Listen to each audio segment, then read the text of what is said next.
Tesla's Model Y is selling really well. And I think Tesla themselves know this, and they just announced a brand new model for the Model Y lineup that if you go on the Tesla website, you could actually order at this current moment. Now, if you go on the Tesla website right now, if you check out the Model Y vehicle, there is a brand new variant, which is the standard range variant. Starts prices at roughly $42,000. This is a lot cheaper than the long range variant, which is like $50,000, and it's way cheaper than the performance variant, which is $60,000. Now, the standard range variant is 244 miles. It's not a lot, but of course, it's better than most other vehicles out there. For example, the Ford Mach-E Mustang, it's going to be roughly 230 miles, whereas the Tesla Model Y, the standard range is 244 miles, 0 to 60 at 5.3 seconds and 135 miles per hour top speed. It's really good.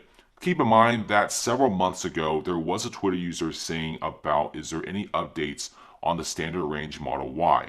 Because he's wondering, is it going to be made? Not a lot of people could shell out 50 grand for a vehicle, but a lot of people might buy it if it's like 40 to 42 grand. Musk said at that point no, as the range will be unacceptably low at less than 250 miles. But surprise, surprise, a couple nights ago, Tesla just launched the brand new Model Y standard range RWD with 244 miles of range. I think Tesla knows that consumers don't really care that much if it's just 6 miles below 250.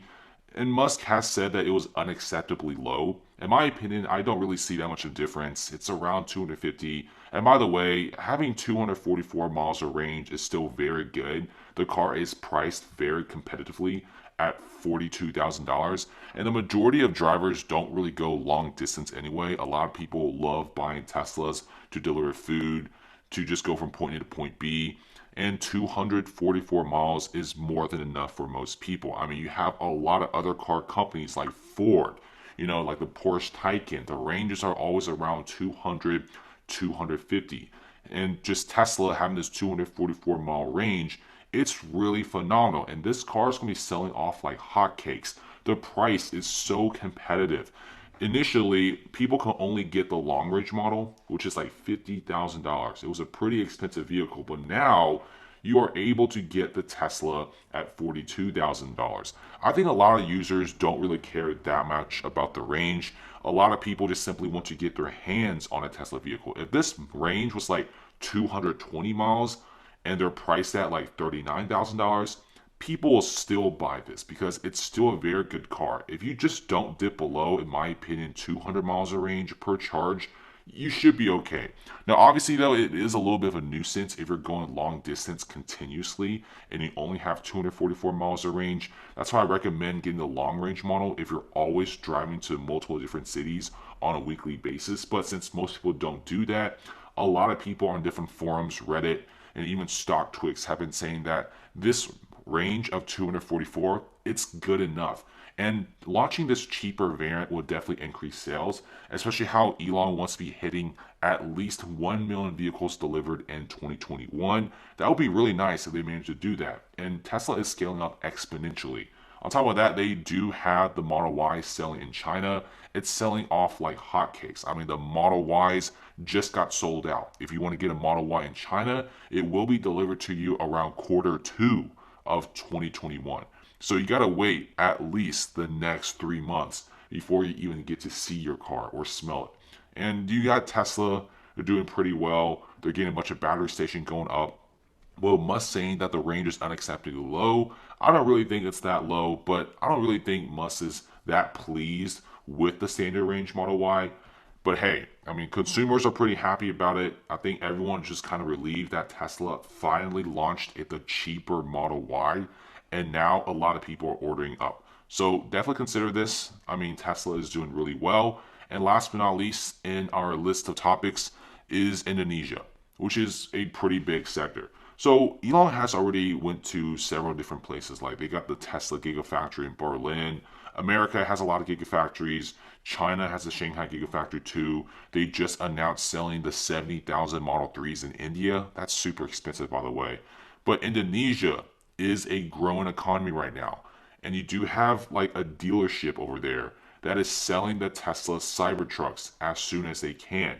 It's called Prestige Motor Cars, and it's a premier car dealership that has been selling Tesla vehicles for a very long time. And recently, they want to be selling the Roadster and also Cybertruck. Now, the person managing Prestige Motor Cars in this dealership has been saying that the Roadster and Cybertruck will definitely be present in Indonesia. There's a pretty big love for Tesla over there, and you also have Tesla striking a massive deal with the Indonesian government. Now, this deal isn't finalized, but they are sending representatives back and forth to negotiate on a nickel factory over there. Because Indonesia pretty much bragged about how they're sitting on the biggest nickel reserves in the world. And with Tesla building a factory over there will be very beneficial for both parties. If you check out the Shanghai Gigafactory, the amount of high paying jobs that it created in that area was really good. And people seem to like it. And on top of that, China gets a lot of money from the Tesla Gigafactories. Whereas Indonesia, they want to see the same thing. And Tesla kind of knows that maybe they could do a nickel gigafactory over there. But on top of that, maybe make a car manufacturing plant as well. That's what some people are saying because Indonesia has this pretty big thing for electric vehicles. We also may be seeing massive government incentives for consumers to purchase EVs. And Tesla has been selling really well. Even select dealerships that have a limited amount of Teslas, they're constantly being sold out since there are a lot of buyers. But first step is we probably will be seeing some sort of a gigafactory in Indonesia. It most likely will be a battery facility and also a nickel plant. So nickel makes the 4680 batteries way denser. And why do you need a denser battery? Well, you hold more charge. This is the whole reason why the 4680 battery is so attractive because it's a really big battery cell, double the size from before. It's less materials to make. And on top of that, it's a really good battery that requires a lot of nickel. So we should be seeing some sort of a nickel factory going on over there in Indonesia. I'm actually really excited to see what Tesla has in store. And that's about it. I think Tesla is expanding a ton in 2021. You do have a lot more software coming in. And the battery news, it's going to be pretty big. You got like the Berlin Gigafactory setting up their battery facilities. Tesla is trying to make the Model Ys right now.